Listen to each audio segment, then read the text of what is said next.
Way back in the days of the glory of Baghdad, the great Sultan al-Rashid bin Mamun decided to open the Great Pyramid. He had been told that it was built by giants who were called the Shaddai, superhuman beings, and that within that pyramid, and those pyramids, they had stored a great treasure beyond the knowledge of man. So, taking his court with him, the Sultan went to Egypt, and he stood and looked at the Great Pyramid. And at that time, all the casing stones were in place. The four walls were perfectly smooth. There was no visible opening of any kind. And he didn't know exactly what to do. But he heard from legends where he supposed the entranceway was, and he began to dig there. And they had a very fine way of digging in those days, which I think we have improved on. They had to use cold chisels and vinegar to go through the stone.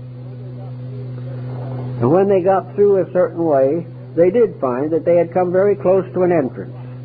But a great stone blocked it, and they could go no further. The Sultan or Caliph looked at the stone. He said, "Take it out." So they went to work on that stone with vinegar and very soft metal tools.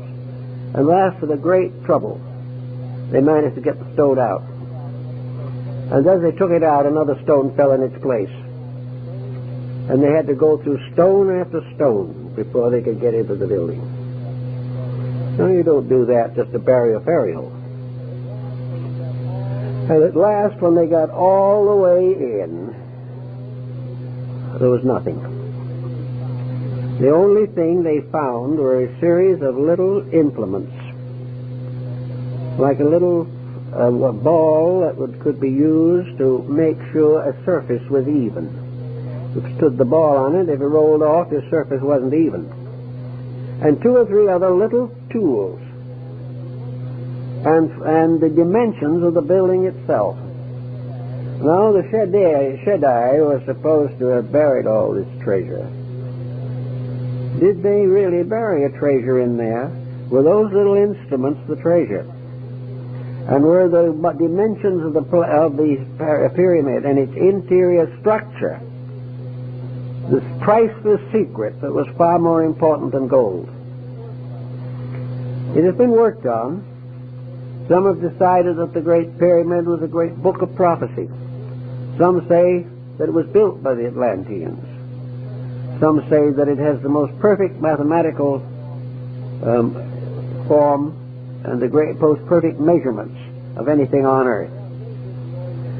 They have measured the orientation of the pyramid, and it's oriented up to the 8th or 9th decimal point.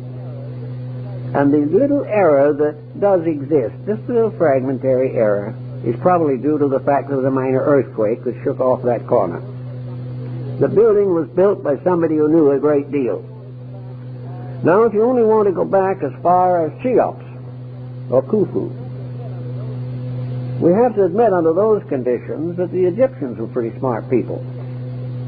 Because if they built the pyramid, they had a knowledge not only of architecture, but a knowledge of mathematics, and a knowledge of astronomy, and a knowledge of geography that was prodigious.